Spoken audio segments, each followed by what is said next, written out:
Hello there, so this is my second video. I have received a few comments asking me what keeps me going.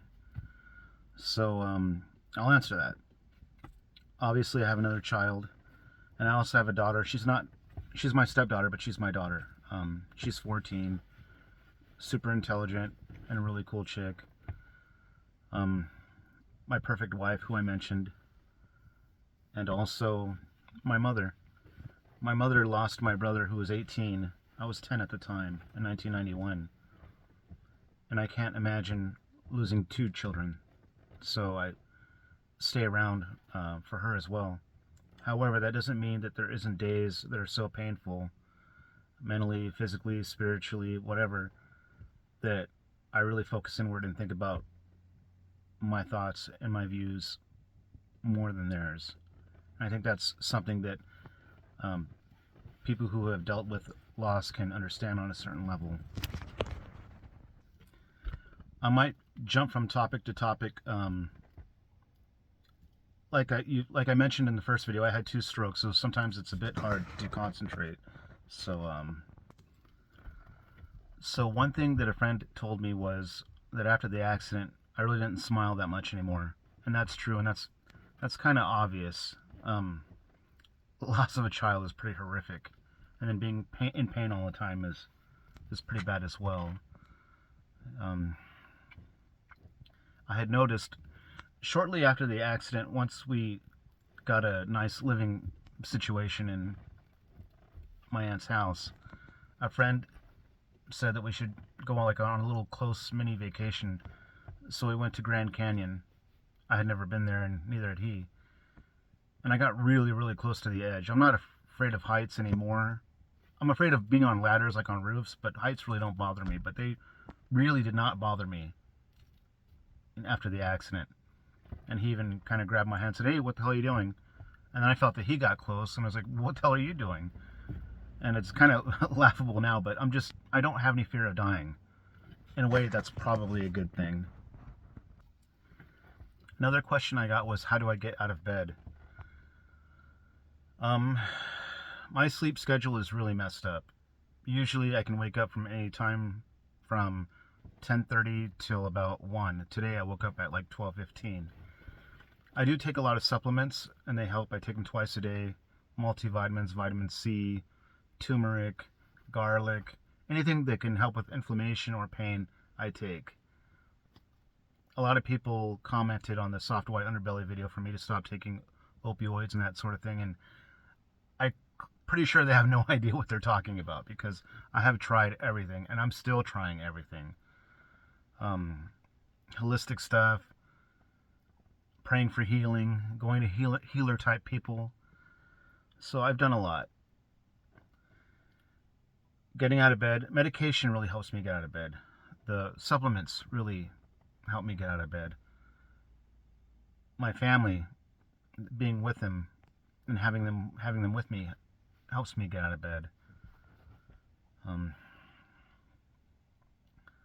Hoping that something good is going to happen that day gets me out of bed.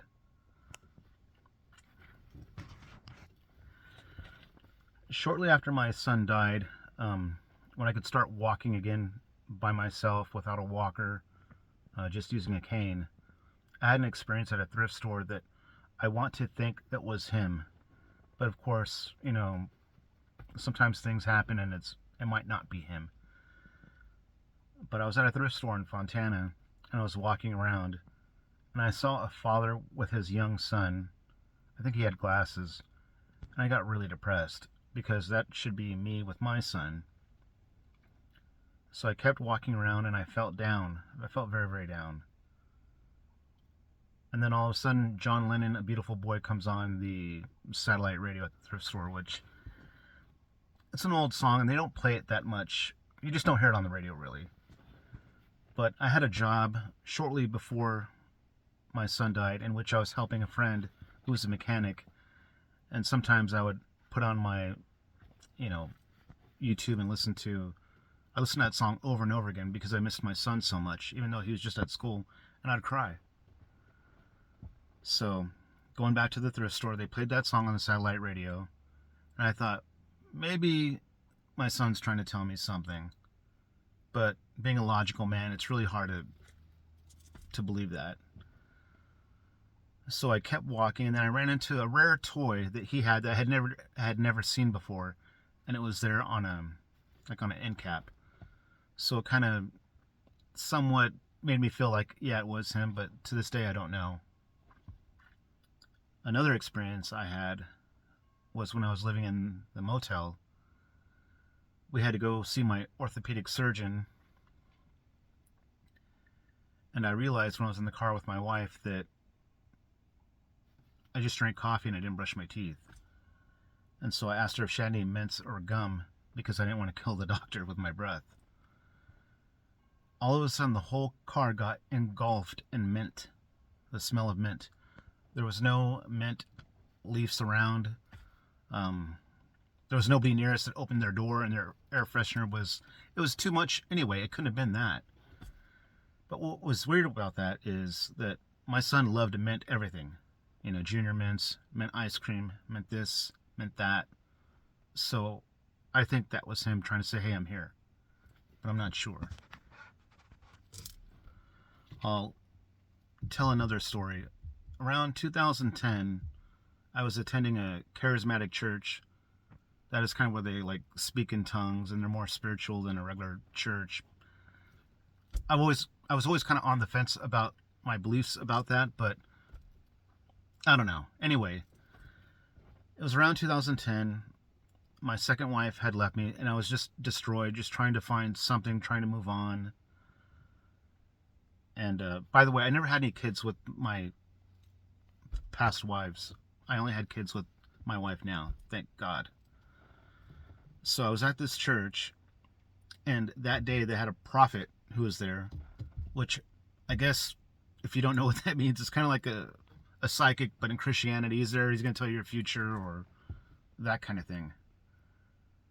So he came up to me and told me that I would be helping people on the internet, comforting them, and just helping them in some way in utilizing the internet for that.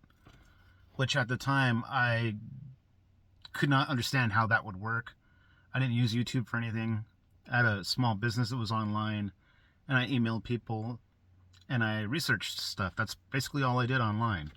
So it was really weird for him to say that. But looking at the situation now, that kind of makes me wonder. There is a saying, I think it's by Einstein, that coincidences are miracles where God remains anonymous. So that's something to think about. Back to the getting out of bed thing. I do have periods where I cannot get out of bed, where it is very difficult to get out of bed. As a matter of fact, a few months ago, I was sleeping 14, 15 hours a day. I could not get out of bed. I was so tired. It was like somebody had me attached to an IV and just kept giving me sleep medication. And I felt like such a loser that I could not get up and spend time with my family and do things. It makes everything feel worse. And that was an experience that I had not that long ago, and I hope to God that doesn't happen again. I don't take any kind of antidepressants. I don't take anti-anxiety meds. All I take is pain medication, nerve pain medication, ibuprofen 800, stuff like that, besides all the supplements I take. And I hope to God that I don't have to take medication for the rest of my life. I really do not like taking them, but I'm blessed that there's something here that helps me right now. So for now, that's basically all I can think about. I'm basically responding to people's comments from Soft White Underbelly and my first video, which I did 2 days ago. If any of you want to contact me, or if you've lost a child, or you're having struggles with losing your mom or whatever, you can contact me at therealpetergeo@gmail.com. So my name Peter, geo@gmail.com. If you wish to support the channel, you can. There's a link in the description to PayPal and Cashapp and Venmo. Don't feel obligated. Thank you very much for talking to me and giving me all the love and support. It really helps. That also helps me wake up now and feel a little bit better. I really appreciate it. Thank you so much.